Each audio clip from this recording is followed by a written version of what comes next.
মই লয়শ্ৰী দাসে সকলোকে স্বাগতম জনাইছোঁ। সকলোকে মই লয়শ্ৰী দাসে আকৌ এবাৰ স্বাগতম জনাইছোঁ। আশা কৰিছোঁ সকলো ভালে আছে। আৰু আজি এতিয়া বাহিৰত বৰষুণ দি আছে।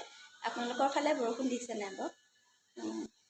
আৰু ব'লকচোন, সৰু সৰু দুটামান বস্তু আছে, তাকে আকৌ লৈ আহিছোঁ, কিনা হৈছে। আৰু এইটো আগতে এটা আছিলে, কিন্তু আকৌ এটা লৈ আহিলে।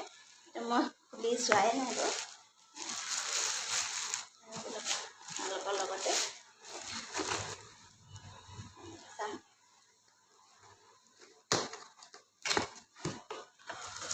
এইটো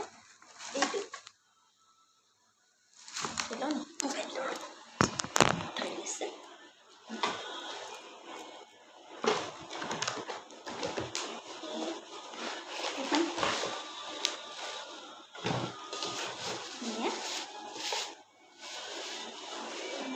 উষা হয়।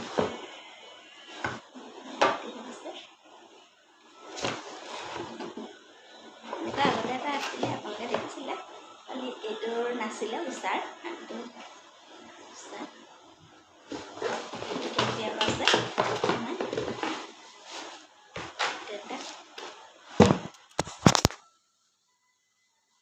আৰু কৈছে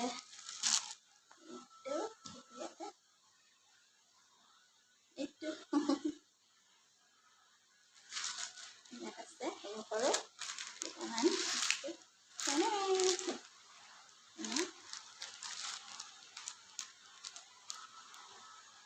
দুটামান খুলি দিলে বাৰু।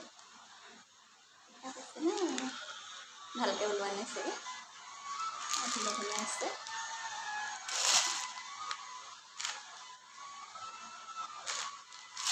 এটা কাপোৰবোৰ থ'বলৈ গডৰেজ ভৰ্তিয়ে হৈ গৈছে ন, আৰু কাপোৰ কিনিয়ে থকা হয়। এইবাৰ এই সৰু সৰু বস্তু থ'বলৈ এটা বেগ আছিলে, এইটো এনেকুৱা বেগ কেতিয়াবা আপোনালোকে ল'ব পাৰে, বেয়া নহয়।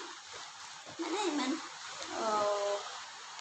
কিছু বস্তু থ'ব পৰা যায় আৰু ঘৰত, এনেকৈ সৰু সৰু কাপোৰ পিন্ধিয়ে থকা হয় কিছুমান, তেনেকুৱাবোৰ আমি ইয়াতে ভৰাই থ'ব পৰা হয়। আৰু মোৰ এইটো এটা সমস্যাও হৈ যায়, কাপোৰ কিনি থকা হয়, থোৱাৰটো মানে যিমানকেইটা আছে কেইবাটাও ভৰ্তি হৈ গৈছেগৈ। গতিকে যেতিয়াই দেখা হয় কিনাই হয় যিকোনো বস্তু, কিন্তু পিছত গৈ থোৱাটো এটা দিগদাৰ হৈ যায়গৈ। গতিকে গডৰেজবোৰ আপোনালোকে দেখিছে আৰু আছে বাৰু। আৰু আজিলৈ আহোঁ, আকৌ লগ পাম। আৰু এনেধৰণে মৰম দি থাকিব, আশীৰ্বাদ কৰি থাকিব আৰু চাই থাকিব। আজিলৈ আহোঁ, বাই।